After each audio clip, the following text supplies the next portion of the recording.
Very,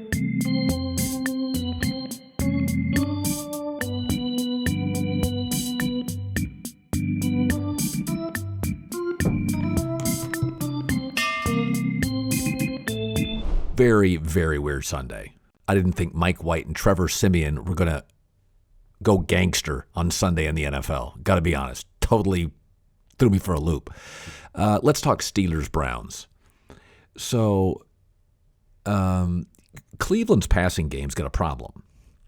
You cannot have the best offensive line in the league, OBJ, Jarvis Landry, above-average tight ends, a good running game, injuries or not, and be scoring 10 points. This was the third game where Baker Mayfield did not have a touchdown pass. This is the best offensive line in the league. Clearly, the coaching staff does not trust Baker Mayfield. Kevin Stefanski is a brilliant play caller. Midfield, couple of yards, all you need. They don't trust the quarterback. And it doesn't matter if it's Baker Mayfield's fault or not. That's not the issue. If you're in a movie and you're one of the headliners and it bombs at the box office, it sticks to you. Cleveland is incredibly lucky Cincinnati lost because they're 4-4 and right now do not look like a playoff team. It doesn't matter whose fault it is. They want to trade Odell Beckham, who I don't think's completely washed, but he's expensive and brittle. I called a general manager on Sunday and asked him his thoughts about OBJ. And his thoughts were he doesn't have the burst he used to, and he's super expensive. I think they should have made this move last year. I understand hanging on to him for a deep threat. He's explosive, and that's where the league's going. But it doesn't matter if you want to defend Baker Mayfield. They're 4-4. Third game, no touchdown passes. And the coaching staff does not trust him. They did not trust him against the Chargers. Remember that? 3rd and 10, ran the football. They do not trust him against the Steelers at home. And this is not a dynamic Pittsburgh offense.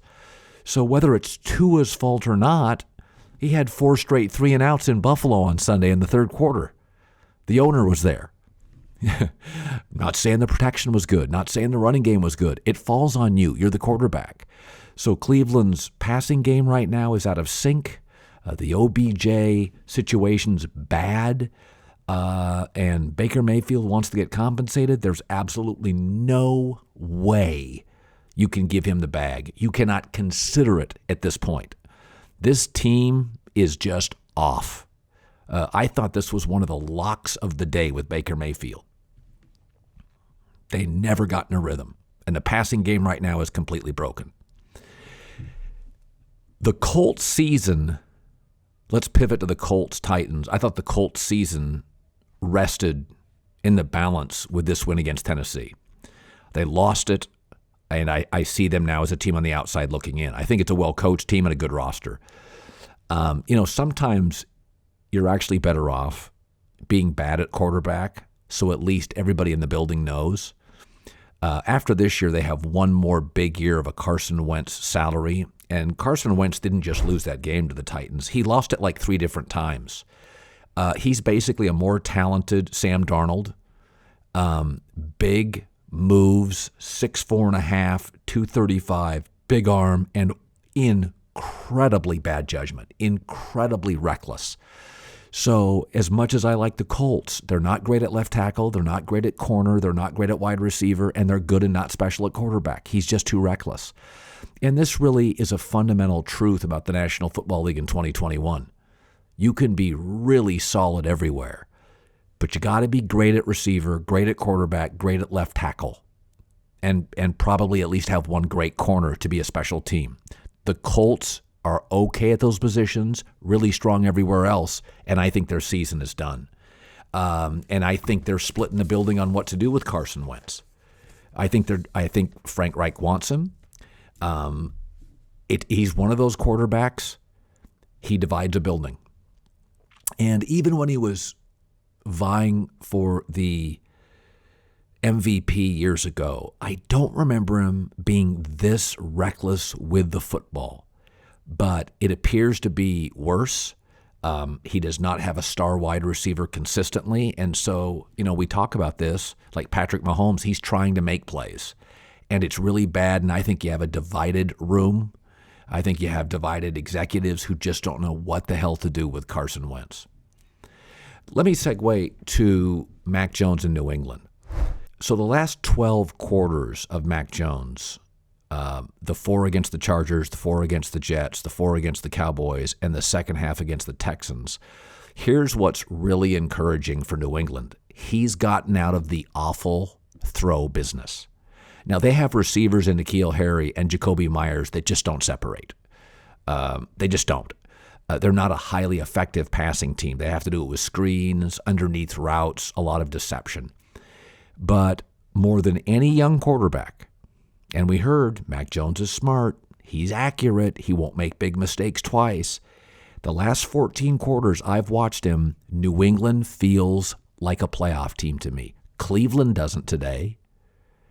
The Chargers, I'm on the fence about. New England feels like a playoff team. Great coach, tremendous veteran offensive coordinator, an efficient quarterback, a stingy defense, and one of the best kickers in football, Folk. So really encouraging for Mac Jones. You have to feel great about this if you're a Patriot fan. He's not, I don't think he has a terribly high ceiling. I don't think anybody listening to this podcast does. But your first couple years in this league, the quicker you can get out of the terrible throw business, the better. And from what I've seen from Mac Jones, he's already moved out of it. I want to talk 49ers and Chicago Bears. So college football is a developmental business, and the NFL ideally would be. But if you're Kyle Shanahan, you do not have time to develop Trey Lance. I was talking to somebody in the scouting business yesterday. You don't have time to develop him. You have to win games. You're the head coach of the 49ers if you're Kyle Shanahan, and you're the play caller. You have no time to develop Trey Lance. And so for the people looking for that to happen, as long as Garoppolo wins, you're going to keep him in there. When a head coach is a play caller, he's out of the development business. Trey Lance is going to have to develop in the offseason. And, it's funny I talked last week about the con of Twitter, is that, Joe Biden was the overwhelming favorite to get the Democratic nomination, but Twitter would lead you believe he was old, he had no shot, he won in a landslide. Twitter would have you believe yesterday, I'm watching this, and Justin Fields was literally the star of the game. Jimmy Garoppolo was 17 of 28, 325 yards, ran for 2 touchdowns. The Niners won 33-22. Justin Fields had 3 really remarkable plays. He also had a pick, went 19 for 27, and threw for 175 yards. If you were on Twitter yesterday, you would have thought Justin Fields put up the performance of the afternoon. Hell, he was the second best quarterback in Chicago. Garoppolo even ran for 2 touchdowns. Now, Deebo Samuel helped take one of those little passes out in the flat for about 80 yards. But this is what I've talked about. You have to watch the games. Garoppolo's ability to get him in and out of trouble. I thought they actually coached with a little bit of confidence with Jimmy Garoppolo, and he played very, very well. But as long as he wins, they're going to play him because you cannot develop Trey Lance in the middle of a season. Developing is putting him out there like Justin Fields and letting him play. And right now, he's not as good as Jimmy Garoppolo. So an interesting team, and this is the power of really good coaching. So Sean Payton's a great coach. Jameis Winston gets hurt. Taysom Hill's in concussion protocol until next week. So they bring in Trevor Siemian, who, by the way, for about an hour or two, the Denver Broncos thought he could be the future. Smart kid, went to Northwestern, does not have a terribly lively arm, but makes good decisions, gets you in and out of trouble, can deliver stuff. And again, Trevor Siemian can win you games. You're not going to build around him. So it is interesting when I watch the Saints because Deshaun Jackson wants out of the Rams, speed receiver, and OBJ needs to be out of Cleveland. Keep your eye on the Saints. Here's why. Michael Thomas is coming back. Taysom Hill is coming back. They're 5-2 in a division where Atlanta and Carolina are very average. In a conference, the NFC, where there are not 7 teams get into the playoffs, there are not 7 good teams. Keep your eye on the New Orleans Saints. 5-2, great coach, great defense. They have Mark Ingram now and Alvin Kamara, 2 good backs. When Michael Thomas returns, the one thing the Saints don't have is a dependable deep threat. Tuesday at 4 p.m. Eastern, 1 p.m. Pacific is the trading deadline. If you watched OBJ one-hand attempt to catch against the Steelers, I mean, talk about nonchalant. I guarantee you Kevin Stefanski's going to see that.